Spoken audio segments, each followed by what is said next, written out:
All right, Scorpion coaches, players. My name is Coach Emerson. I put together this advanced wall ball routine. The man behind the camera is our president, Jeff Kaysen, and the two stars of our show are Brett Emerson. Come here, Brett. Here's our U11 guy, and we have Ryan Emerson, our U13 guy. And basically, guys, what I want to try to do is go through this routine for you guys, explain some of the drills we do, also the importance of it. And one of the things you'll find with the top coaches, and more importantly the top players that have ever played this game, the one consistent theme is that they all hit the wall. And I can't think of one that hasn't, from Mikey Powell all the way down to Paul Rabel. That's the one consistent theme you'll always see, is they all hit the wall. And one of the things I want to do, and I'm kind of on a crusade, is I'd like to have everybody get rid of rebounders. So one of the things, if you can get rid of the rebounder, and one of the things it does is it teaches core skills. So what I would do, it limits creativity, that kind of thing. What we want to do when we're out here hitting the wall, it's wall work. We want the quality to be very high for you. We want it to be active. We want it to be high tempo. We want it to be creative. And with the wall versus the rebounder, it actually improves your reflexes. It's actually a little bit more fun as well. You're not limited to a small little square, and you're not getting little lollipop passes coming off the rebounder, which really forces our kids to snatch and that kind of thing. So what we want to do, some of the keys that I want to show you guys is when you have your child and when you have your players do the wall work, what we want to do is make sure that you're wearing gloves. Very, very important. We want to make it as lacrosse specific as we can. We also want to make sure they have their gloves. The other thing that you'll find a lot of times with kids that struggle a little bit with their stick is they have a real tight grip. What we want to do is make sure they have a loose grip, you know, even with the gloves on. Okay, everything's loose. We want them to have fun. We want them to be creative. And the other thing we're going to do is we're going to have it be height specific. So I'm going to show you in a second, before we get Brett and Ryan started on this, I'm going to actually make a target for Brett, who's going to have a lower target, where what we want to do is have that target right about U11 height. And for Ryan, who's a little bit bigger, you're going to see he's going to be a little bit taller. We're going to have that target a little bit higher for Ryan. So it's very much lacrosse and game specific. You have a U15 guy, you're going to set that target a little bit higher. So we get them used to throwing right up into the box, or right up into that collarbone area. And with this, not only is it height specific, what we'll do is we use chalk to really mark the wall up, so it's actually reversible and that kind of thing. Somebody up here actually used magic marker, which is not something we want to do. But there's also a sequence that we do this with. Very, very important from a motor learning perspective. You always want to use your offhand first. And just by using your offhand, your dominant hand automatically improves. And what you'll see with this routine, you'll see I have everything left-handed first, okay, which is probably 80 to 90% of our players. But if you are a left-hander, you want to start with your right hand first. So very, very important. So, you know, just by doing that. The other thing we want to teach is collarbone. Okay, we want to get kids used to carrying the stick on the collarbone, right up here, basically. There's four things you can do from this position. You can shoot, you can pass, you can dodge, and also you can fake. So that's why we want to get kids used to carrying that stick up here. Also, boom, look where you're going to receive the pass. It's already right there for you. So that's one of the things we're really trying to stress with our specific U13 team right now, but we're also doing it at the higher levels with some of our travel teams as well. And the other thing that's very important, and this is something, and I think it's a result of the rebounders, a lot of our kids have trouble catching. And even some of our top players, they have trouble catching the ball. So that's part of the rebounder theory of mine, where if we get rid of the rebounders, I've already seen it firsthand with some of our kids who don't use it anymore. Their catching has already gotten better. But what we want to do is we want to teach the kids how to catch the ball deep and catch it behind them. And one of the things we can do, and I'll point it out specifically, to do that you can actually punch your bottom hand right when that ball's coming into your stick. Just punch that bottom hand. And you'll notice the kids, their stick skills go that much better, but once they catch that ball deep, again, they're right into shooting or passing position, fake, whatever they want to do, okay, dodging, everything else. So very important, we teach them how to catch the ball deep or behind them. And the last thing I want to point out, and this is more theory than anything. I can't prove this. The motor learning, as far as using your offhand, science has proved that for us. But we want quiet sticks. And what we want to do is not only, we don't want to carry the ball and cradle and do all, just boom, carry the ball quietly. The more noise we can take out of the sticks, and this is my theory here, I think the better decisions we make. Okay, the stick is up here, we just carry it on the collarbone. excessive cradling is not necessary. For the girls, it may be a little bit more necessary because of the shallower pocket, but by and large, what we want to do is keep those sticks as quiet as we can. And by keeping the stick quiet, here's my theory here, I think it's going to slow things down in a positive way up here so we make better decisions. We're not hurrying things, so things are slowing down. We're seeing the field better, and basically we're cutting down on turnovers, okay, especially the closer in we get to the cage. So those are the key points to focus on. What we're going to do now is we're going to have Ryan and Brett do a little demonstration. I'll probably talk in the background and tell you the key points you want to show your players. And please share this with whoever you want, our players in our program, coaches in any program, any friends, wherever you are. But this advanced wall ball routine, I can tell you firsthand, I've been doing it with these two guys for about 6 months. We're always tweaking it and trying to make it better. But their stick skills have improved somewhere between 30 and 35%. So basically what we're doing here, U11 height, right here, we want to make it as specific as we can. Okay? So this will be if the stick's on his left side. This will be if the stick is on his right side. Can you step away for a sec, Brett? Boom. Right there. Just have you get right back up. Okay, it's back up against that. Put your stick on the right. Now put it over to the left. This is exactly how specific we want to get with our U11. What I'm going to do next is I'm going to make a cage about 6 feet high. Okay? Probably a little more than 6 feet. Probably do this in a different color. But when we do our low to high passes and shooting and that kind of thing, hi Chad, basically you're going to see this as well. Okay, here's our first drill right here. We're using our offhand first. These are both right-handed players. Okay, they're very active. They're moving their feet. They're hitting that square every time. Okay, make it a contest for them. This will be something the kids will actually, the more you can make it competitive with themselves, the better result you're going to get. You'll get better effort. And this is wall work. This is not wall stand around and just go through the motions, as Coach Worstel would say.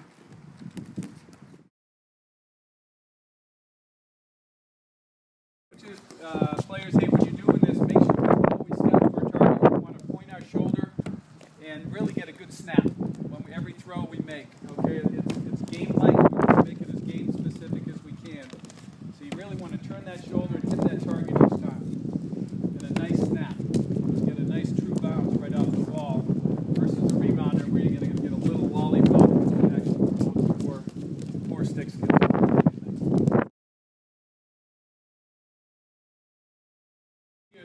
This is really where we're throwing with our left hand and we want to catch over the shoulder. And as I just told Coach Kaysen, this is something a new tweak we just added. Very, very important. This will mimic, middies catching the ball in a fast break over the shoulder, poles catching the ball over their shoulder. It's a skill that we do not do very well. I had trouble with high school kids for 4 years that still couldn't do this skill. So what we want to do is hit a higher point, so we really want to get that ball to drop over the shoulder, have the kid look, or have the player look the ball right into his stick. Boom. And this will mimic fast breaks from a goalie, that kind of thing. One of the other things to emphasize, which isn't, we can't show you here, but make sure when your middies are breaking for that midfield line, we want them to do it at an angle. We want them to cut at 45-degree angles. And it's akin to, think about when you're throwing a pass, instead of running a fly straight up the field where a goalie or a quarterback has to make a perfect pass, when you're running a post pattern or at 45 degrees, it's a lot easier pass for the goalie or defenseman to make to the middies. So make sure those guys are cutting at an angle to increase the likelihood of a completed pass. And if you can get them catching it over the shoulder, boom, they're up the field that much faster. As you can tell, these guys are pretty skilled, but they're struggling a little bit with this skill as well. Just not practiced enough. It's not mastered to the level it should be. Now go right-handed, guys. Same thing, right-handed, step across, catch that ball over the shoulder. Step across, catch the ball behind you also, fellas. Catch it deep. Catch it over your shoulder, Brett. Throw it a little higher if you have to. There you go. That's it. Good. Just like that, guys. And the more you practice this stuff, especially getting a true pass off the wall, you'll be amazed at how much better your stick skills get. And make sure they catch that ball over their shoulder and make sure they catch it deep and not in front of them.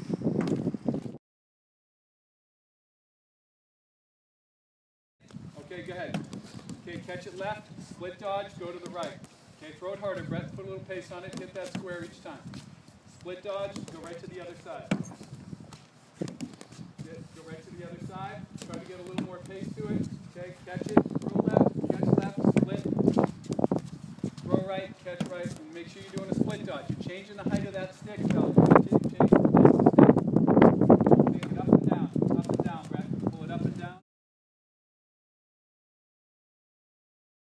Okay, move closer. This is a Coach Worstel drill. I stole this one directly from him. He's got a great video. It's about 1920, but it's a fantastic video. So throw left-handed, hit those squares, okay, and go ahead, do it with some pace. Go ahead, fellas. Okay, go ahead, take that step, turn your shoulders, okay, 5 times, then you're going to move closer. Okay, catch that ball deep, catch the ball deep, give with each catch, okay? Okay, now move closer, boom, bang 5, real quick, Brett, be faster. Okay, ideally, if you can get, these kids should be sweating if they do this the right way. Okay, a little faster, Brett. Okay, good, now move closer again.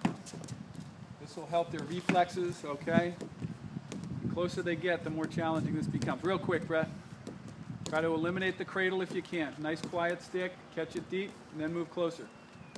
Boom. There you go. A little quicker, Brett, a little quicker. Good.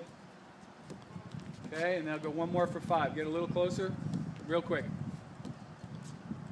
Good. Okay, that is drill number 5.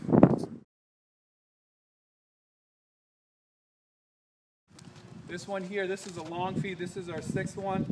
Okay, we're going to start with the left hand. Go ahead, fellas.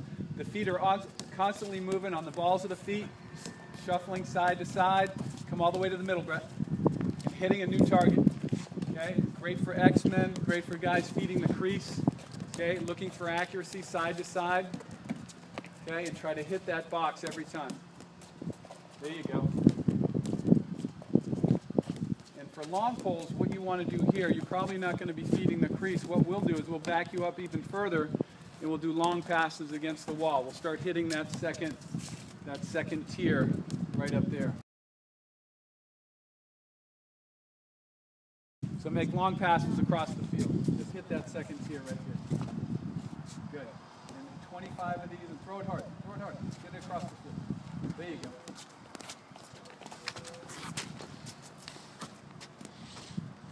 Okay, and so poles, this is something that you guys can do to really, work on getting that ball across the field. That's the variation. Shorties, we want you shuffling side to side. Okay, and we want to make sure you guys are moving your feet, hitting that target.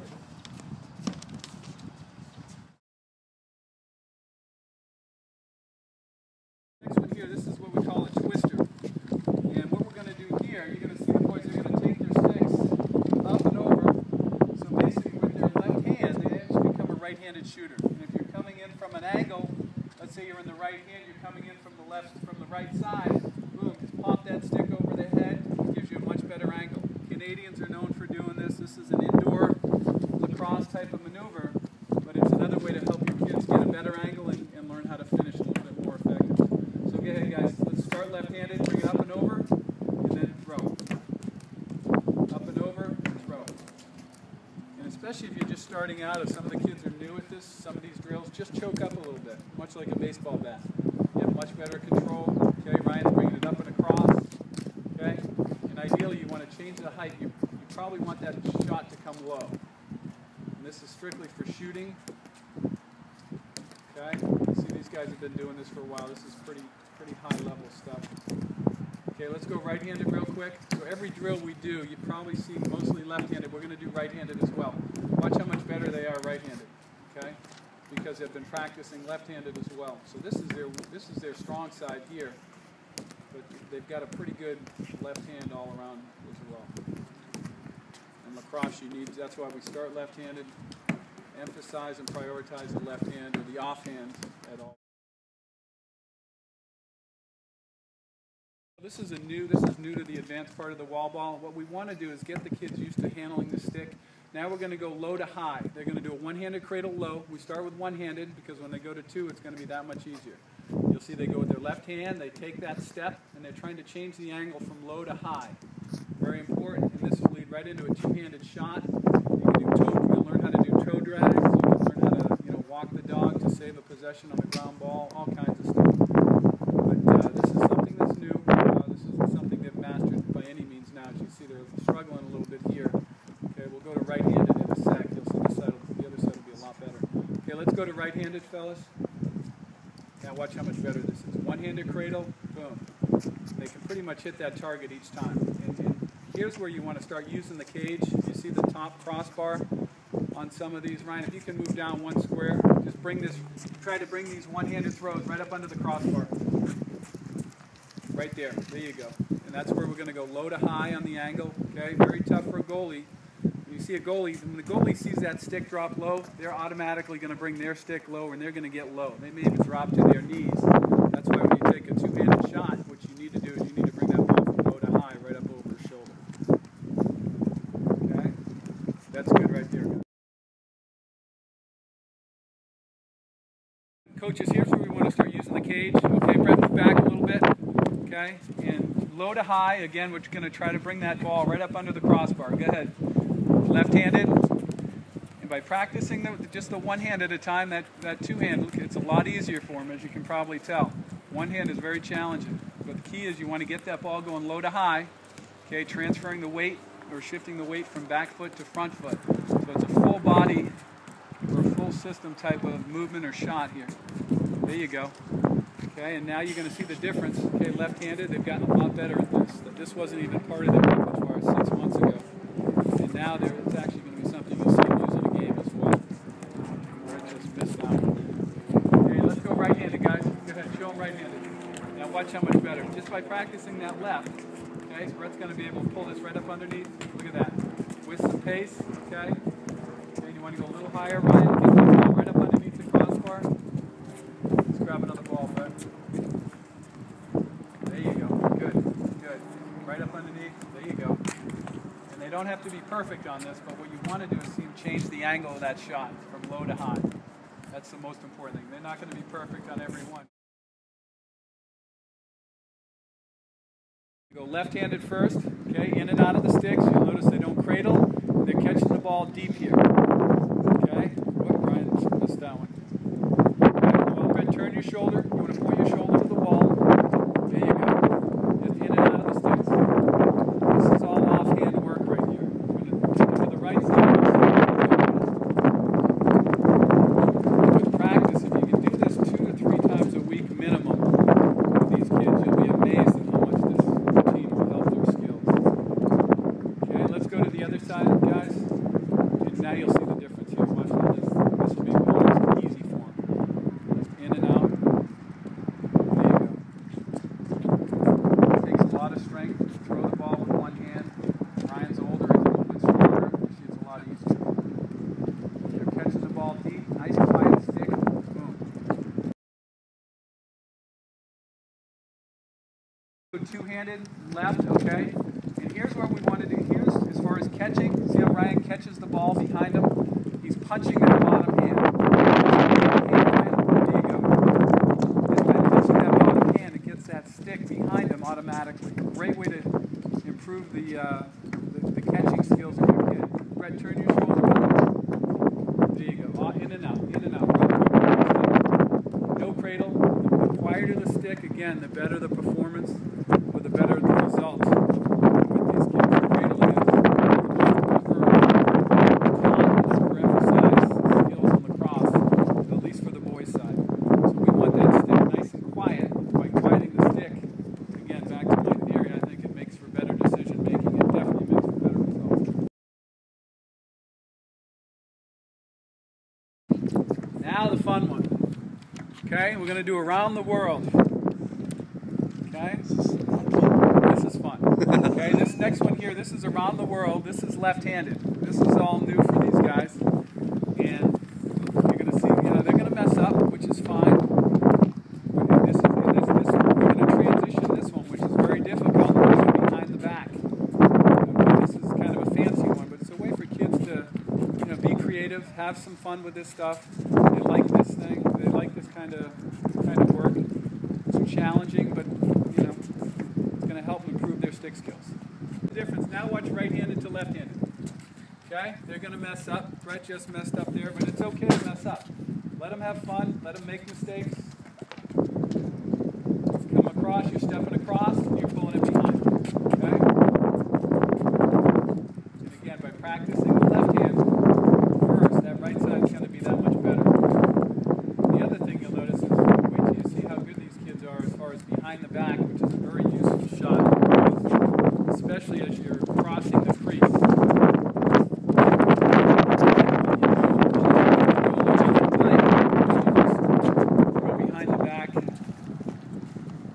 Side where the goalie came from. Very, very important skill or shot to learn, especially when you're trying to finish. Go left-handed behind the back. The reason I sequenced, or I did around the world first, it's a very difficult movement. Collarbone carry, what we're doing, we're coming across the crease. This is the goal right here.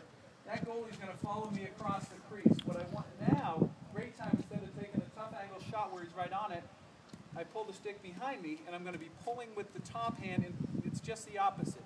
Usually we pull with the bottom hand and throw with the top hand. Now we're going to pull with the top hand, okay, and we're going to push with that bottom hand. And we're going to go back to where the goalie came from. They've gotten better and better. They hated it at first because they couldn't do it. And now Brett's actually done it in a lacrosse tournament. He's the only one that was a feed to the crease. Resulted in a goal. There you go. All right, Scorpion coaches, players, hopefully you found this video and accompanying wall ball routine or advanced wall ball routine helpful. If you have questions, please let us know. Coach Kaysen will be placing this on our website for you guys to access, as well as the wall ball routine itself. We have our kids do it anywhere from 2 to 3 times a week. I do it with my own kids. They've seen me. Some are out about 4 days a week, and sometimes they don't want to do it, but I get them out here. It gets done. It's wall work, very important. Coach Horstel wanted me to make sure I emphasize that. I stole a lot of his stuff. This has a heavy 3D flavor to it, as well as far as some of the fun stuff.